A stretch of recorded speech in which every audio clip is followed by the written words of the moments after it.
Hace algunos años, trabajé como guardabosques en un campamento en Cuernavaca. Allí conocí a un poeta surrealista mexicano. Estaba especialmente agradecido de que estuviera ahí. Unos animales habían entrado al campamento y los ahuyenté por él. No fue gran cosa, en realidad. Como muestra de agradecimiento, me explicó esta extraña historia, una que ocurrió en un pueblo del desierto de Sonora llamado Amalfitano en 1975. La gente ahí seguía una creencia muy poco ortodoxa que giraba en torno al Dado de Babilonia. Un día, una investigadora con una maleta llegó al pueblo. Vino a estudiar sus costumbres locales, una razón nada sorprendente para que una intelectual erudita apareciera en un remoto asentamiento del desierto.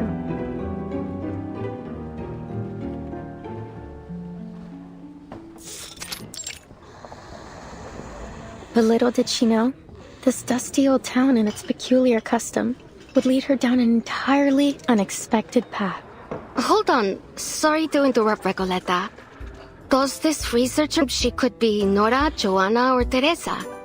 Any name, really. I feel like you want people focusing on this story, not keeping track of who's who. Thank you for your advice.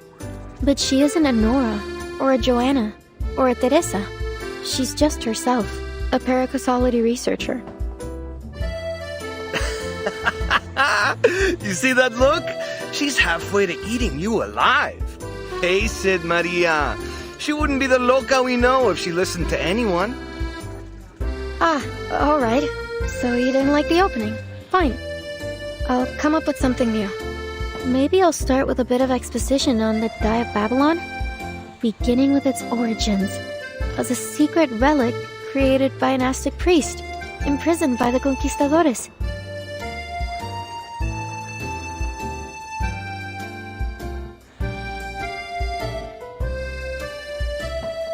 I don't know if that's going to do much, hermana. I'm beginning to think we'll never figure out what you're trying to say with this novel. And, well... and this isn't your fault. Ay, Dios. Just tell her, Maria. We're going back to Buenos Aires. ¿De vuelta a Buenos Aires? ¿De repente? ¿Así? ¿Sin más? Pancho, Maria, what's going on? Did I do something wrong during our travels?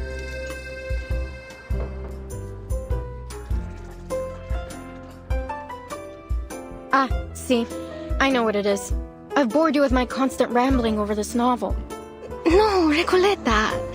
It's got nothing to do with your novel. Don't you get it? We're flat broke. Why do you think we're stuck here scrubbing tables?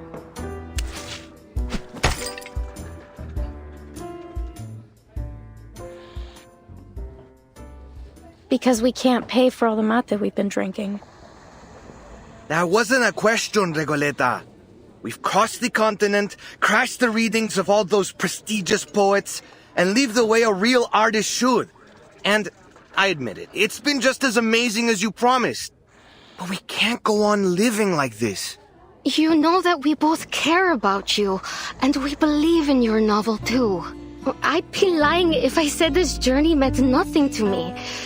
Getting to ride around the continent on a motorcycle like Che Guevara himself? I never could have imagined I'd get the chance to go on an adventure like this.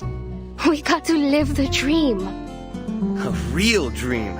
Except for those days when the motorcycle broke down. Though that was a real tribute to Che's journey too. Don't tease, Pancho. Recoleta, since you invited us to join the Visceral Realists, we've both found amazing new ways to channel our inner poetry. Even though I still don't understand what in the world you're trying to say with your novel, or for that matter, what visceral realism actually is. Maria, Pancho.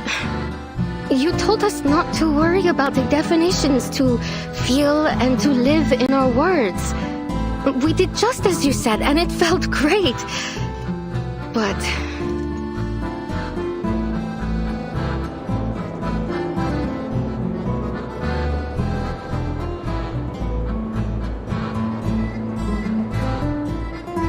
Ahora el frío del invierno se instala y lo único que parece importante es ese pequeño pueblo ficticio.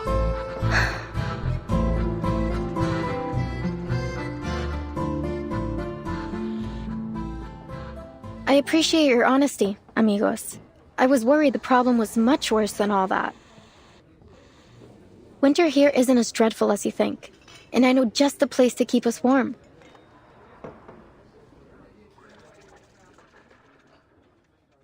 It was 1520.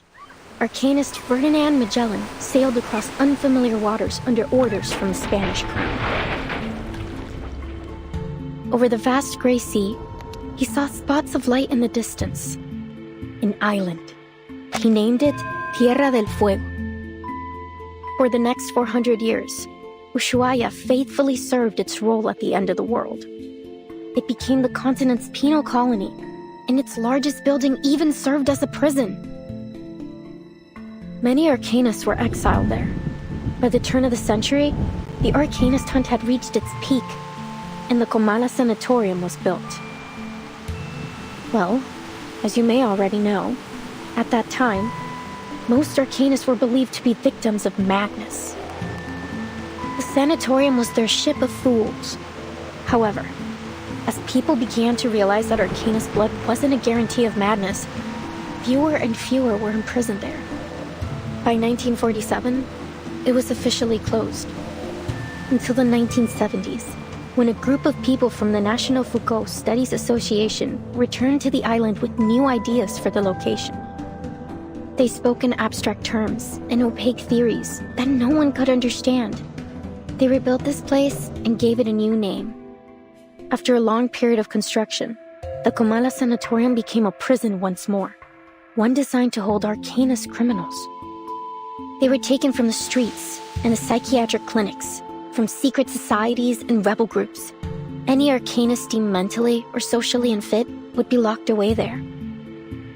This association claimed the inmates would receive the best treatment, and they would fully recover before being returned to society.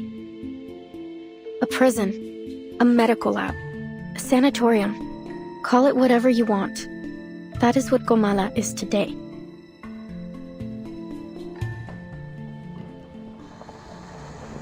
And we could spend the whole winter there. It'd probably be the easiest winter we've ever had.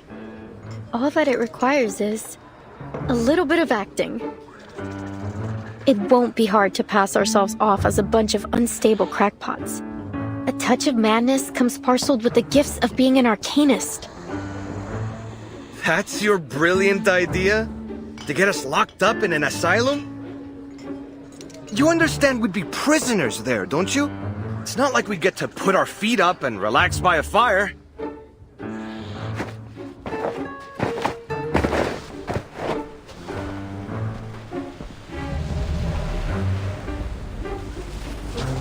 You want to go to jail? Well, see that man over there? Go greet him with a punch to the jaw, then you'll be set for the whole winter. It sounds like a good idea. Recoleta, please. We're not messing with the Gendarmeria. We're going to my Aunt Julia's.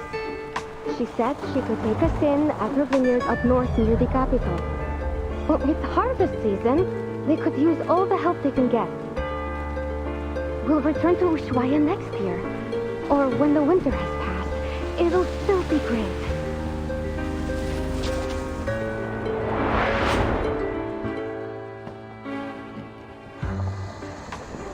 I hear you, amigos.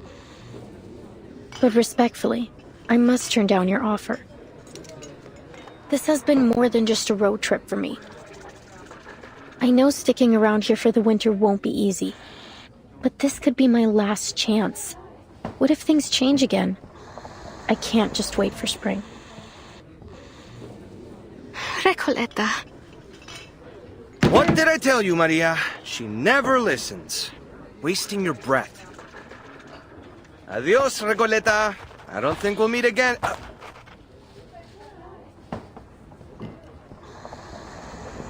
Mierda! Those gendarmes are looking straight at us! What?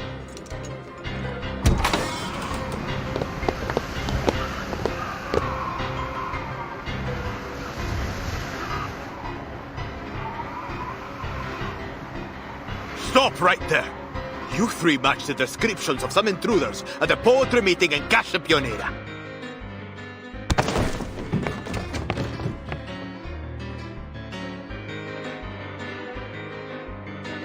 Just when I thought things couldn't get any worse.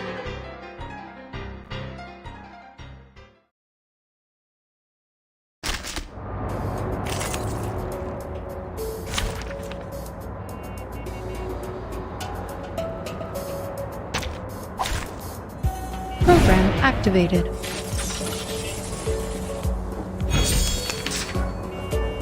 Exceed. Perfectly understood. Bask in the sunlight. Feel my dark embrace! Do have a little faith in me, Master?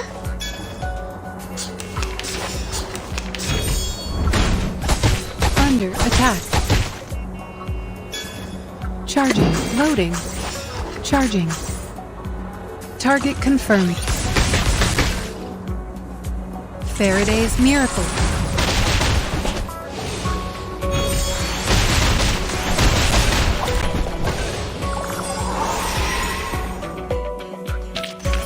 Finally, it's just you and me, Master. Do do do do do do do.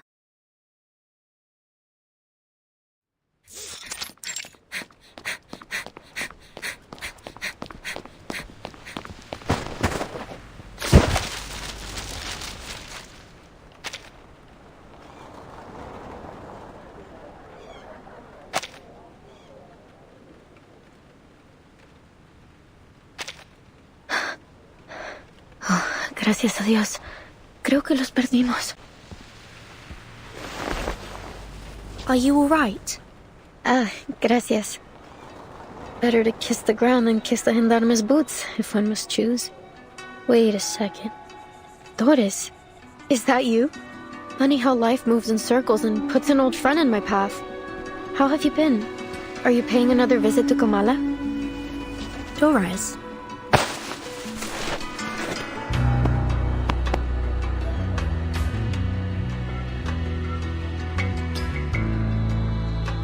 Timekeeper, could she mean our Dr. Doris? Was I mistaken?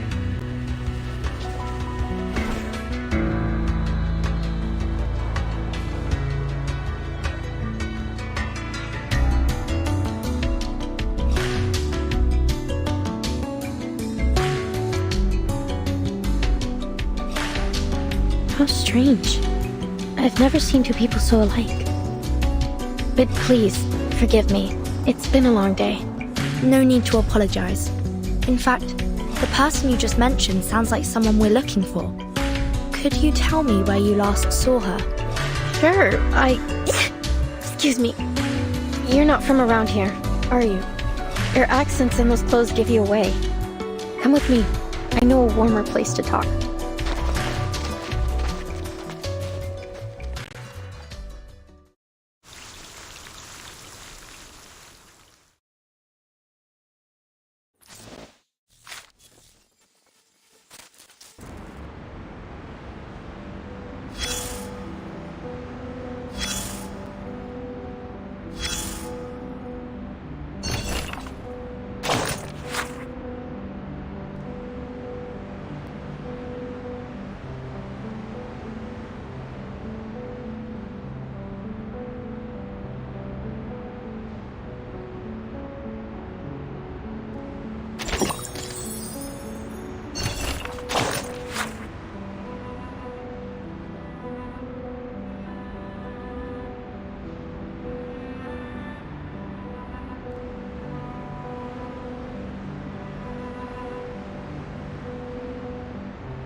The moment armies start to march, the world stands still.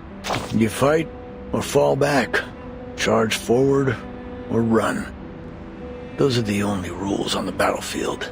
I don't see a start time on this report, nor does it state the reason for or the demands of this war. That's what you think. The scars left on the land may be the most obvious form of destruction, but the true devastation of war is one that develops gradually in the souls of people. You don't? The young riders have all been exiled, sent down a path with no signs to follow and no destination.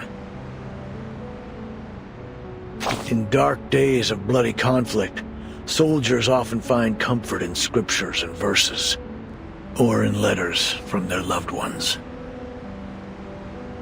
They hold those words close, a fragile piece of home, a brief solace from the roaring of the battlefield. But as they fall one by one, they learn the bitter truth. No destiny awaits them but death. That bitter homesickness still weighing heavy in their hearts. In dreams, maybe. Walking the streets of your hometown, spending a lazy afternoon at the writing desk. Dreams can take you anywhere, but live there too long, and the lines between fiction and reality will blur, and soon you'll never wake up again. Soldiers crawl through trenches, roll in the mud, and charge to their deaths again and again, while words are forever trapped within the confines of poetry, made to live, die, and live again under the golden prophecy. I can't stand the way poets talk.